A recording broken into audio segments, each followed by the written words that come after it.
તો બનાસકાંઠાથી અન્ય મહત્વના સમાચાર સામે આવી રહ્યા છે, જ્યાં થરાદને જિલ્લો જાહેર કરાતા દિયોદરમાં પણ ઉગ્ર વિરોધ જોવા મળ્યો છે। વેપારીઓ રસ્તા વચ્ચે ઉતરી દેખાવો કર્યો, આવેદનપત્ર આપી રજૂઆત કરવામાં આવી છે, ત્યારે દિયોદર સજ્જડ બંધ કરી રસ્તા વચ્ચે દેખાવો કરવામાં આવ્યો। ભાજપ કોંગ્રેસ પક્ષ પણ વિરોધમાં જોડાયું હતું। તો મહત્વના સમાચાર સામે આવી રહ્યા છે બનાસકાંઠાથી, જ્યાં થરાદને જિલ્લો જાહેર કરાતા વિરોધના સૂર ઉઠ્યા છે। દિયોદરમાં પણ ઉગ્ર વિરોધ જોવા મળ્યો, જ્યાં વેપારીઓ દ્વારા પણ વિરોધ પ્રદર્શન કરવામાં આવ્યું। વેપારીઓ દ્વારા રસ્તા વચ્ચે ઉતરી દેખાવો કરવામાં આવ્યો, વિરોધ પ્રદર્શન કરવામાં આવ્યું, આવેદનપત્ર આપી રજૂઆત પણ કરવામાં આવી। ત્યારે દિયોદર સજ્જડ બંધ કરી રસ્તા વચ્ચે દેખાવો કરવામાં આવ્યો। ત્યારે ભાજપ કોંગ્રેસ પક્ષના લોકોએ પણ વિરોધમાં જોડાઈ અને વિરોધ પ્રદર્શન કર્યું હતું। ઉલ્લેખનીય છે કે ગઈકાલે બનાસકાંઠા જિલ્લાનું વિભાજન કરવામાં આવ્યું હતું અને બનાસકાંઠા જિલ્લામાંથી વાવ થરાદને અલગ જિલ્લો જાહેર કરવામાં આવ્યો હતો। ત્યારે કભી ખુશી કભી ગમ જેવો માહોલ હતો।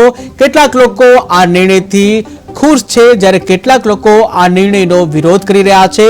ત્યારે કાંકરેજમાં વિરોધ પ્રદર્શન જોવા મળ્યું હતું, ત્યારે હવે દિયોદરમાં પણ ઉગ્ર પ્રદર્શન છે, ઉગ્ર વિરોધ જોવા મળી રહ્યો છે। વેપારી વર્ગ જેના દ્વારા વિરોધ કરવામાં આવ્યો છે, રસ્તા પર ઉતરી વિરોધ કરવામાં આવ્યો છે, આવેદનપત્ર આપી રજૂઆત કરવામાં આવી છે। ત્યારે દિયોદર સજ્જડ બંધ કરી રસ્તા વચ્ચે દેખાવો કરવામાં આવ્યો હતો।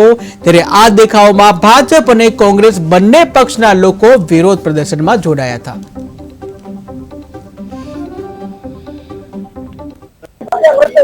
જિલ્લો બનાવવામાં ન આવ્યો એના માટે જે દિયોદરની તમામ જનતાના મનમાં જે આક્રોશ અને નારાજગી ફેલાઈ, એટલે તમામ વેપારી મિત્રો દિયોદર બજાર સ્વયંભૂ બંધ રાખી અને બધા ભેગા થઈ અને દિયોદર પ્રાંત સાહેબને આવેદનપત્ર આપ્યું છે તેના બાબત, અને અમે માગણી કરી છે કે સરકારે જે નિર્ણય કર્યો છે થરાદ જિલ્લો બનાવવાનો અને એનું મુખ્ય મથક થરાદ બનાવવાનો, એ અંગે પુનર્વિચાર કરે અને ફરીથી આ બાજુના જે તમામ તાલુકાઓ છે એ લોકોની માંગણીને ધ્યાને લઈ અને ફરીથી સર્વે કરે અને જે યોગ્ય સ્થળ થતું હોય તમામ તાલુકાઓના મધ્યમાં આવતા સ્થળને જિલ્લાના મુખ્ય મથક તરીકે ડિક્લેર કરે એવી માંગ સરકાર સમક્ષ કરી છે।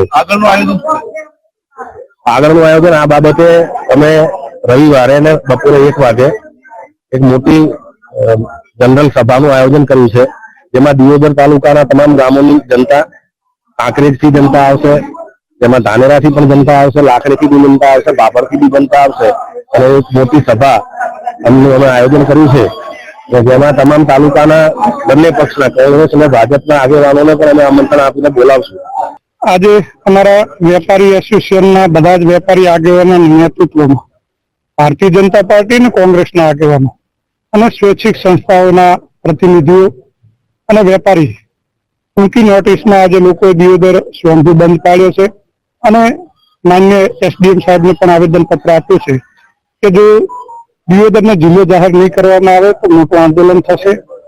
અમારી માંગણી છે કે પ્રથમ તો વગર જિલ્લો જે અગાઉના પ્રજા લોકો વેપારીઓ જે ઈચ્છતા હતા એ પ્રમાણે રાજ્ય સરકાર પુનઃવિચારણા કરે, અન્યથા અમે બધા સાથે મળી અને રવિવારે દિયોદર મુકામે 1 વાગે સમગ્ર દિયોદર અને આજુબાજુના હજારોની સંખ્યામાં લોકો એકત્રિત થવાના છે અને આના ઉપર પ્રજા શું ઈચ્છી રહી છે એનો પણ મહાપડાવ થશે અને એના પછી અમારા આંદોલનના કાર્યક્રમો થશે।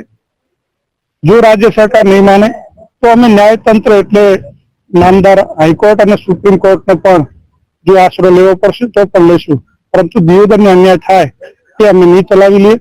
આજે બધા જ આગેવાન કાર્યકર્તાઓ, યુવાનો, વેપારીઓએ આજે પક્ષાપક્ષીથી પર રહી અને માન્ય ડેપ્યુટી કલેક્ટર શ્રીને આવેદનપત્ર આપ્યું છે અને એની પછી એક અમારી બિન રાજકીય કમિટી બનશે, એમાં કોઈ રાજકીય કોઈ પક્ષાપક્ષી નહીં હોય, માત્ર દિયોદરનો જિલ્લો જાહેર કરવા માટેની અમારી પ્રયાસ છે અને